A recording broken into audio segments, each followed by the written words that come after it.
Why is this bill important? This bill is important for a number of reasons. First of all, it's important to protect First Amendment rights for everyone, whether you're young or old, whether you're a student or a non-student. That freedom of speech is fundamental to the success of a democracy.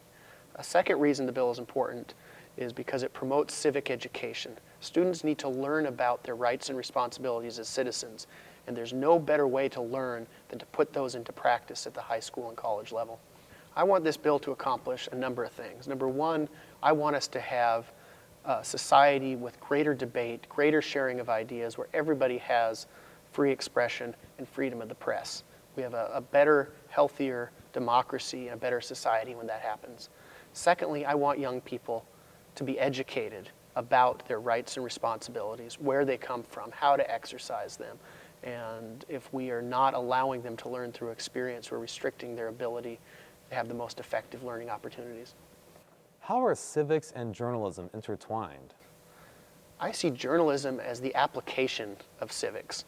It's taking and putting into action your rights as a citizen by expressing your views and by sharing information with the public. The great journalist Edward R. Murrow once said, "A nation of sheep begets a government of wolves."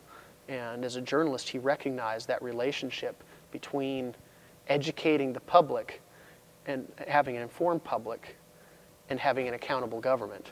Because if people don't understand their civic rights and responsibilities, and if they don't have access to information about what the government is doing, then they don't have the tools to hold government accountable. We've seen more incidents in the state of Washington and around the country where there has been censorship of student media by the school officials at the high school level for issues such as being critical of the school administration. Not a valid reason for censorship.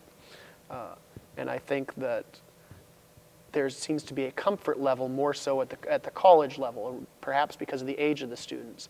But it's absolutely vital that if we're going to embrace First Amendment rights, if we're going to have free press, free expression, and if we're going to educate the next generation, that has to start at the high school level. That's when students are forming their beliefs. That's when we have an opportunity to let students put into practice First Amendment protections, and it's where the most problems have occurred. How does this bill protect teachers? The bill protects teachers and schools by exempting them from all liability whatsoever for the content of those newspapers. The liability is shifted from the school and teacher to the students. So schools and teachers should not be worried in the least bit about being liable for that content. School officials should be in favor of this bill because when we have freedom of the student press, historically we have seen better quality journalism and better quality school papers. You look around the country, some of the finest college and high school papers are those in which the students are able to take on that responsibility. How does this bill specifically make students better citizens? The bill makes students better citizens by letting them put into action their rights as citizens.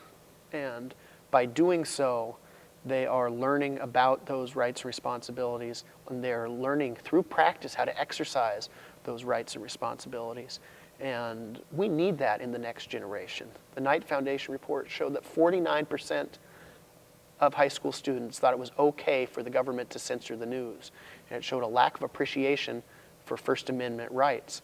And if we are in a society where the next generation of young people coming up into leadership positions, into government and politics and business, don't have an appreciation of our constitutional rights, it puts our whole democracy at risk.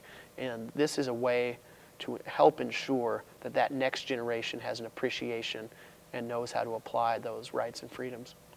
Far too many young people now are exiting high school without a solid foundation in civics.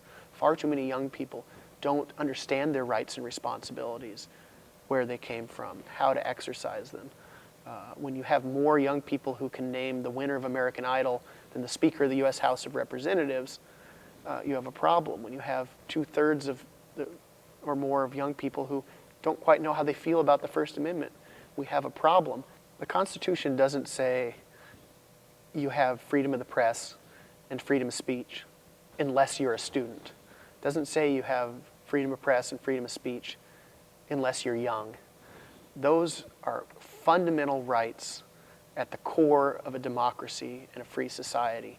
And to limit those to any degree without a very rational reason runs counter to a free society. Some of the most creative ideas and the best thought and new ideas and new approaches come from high school students, come from college students.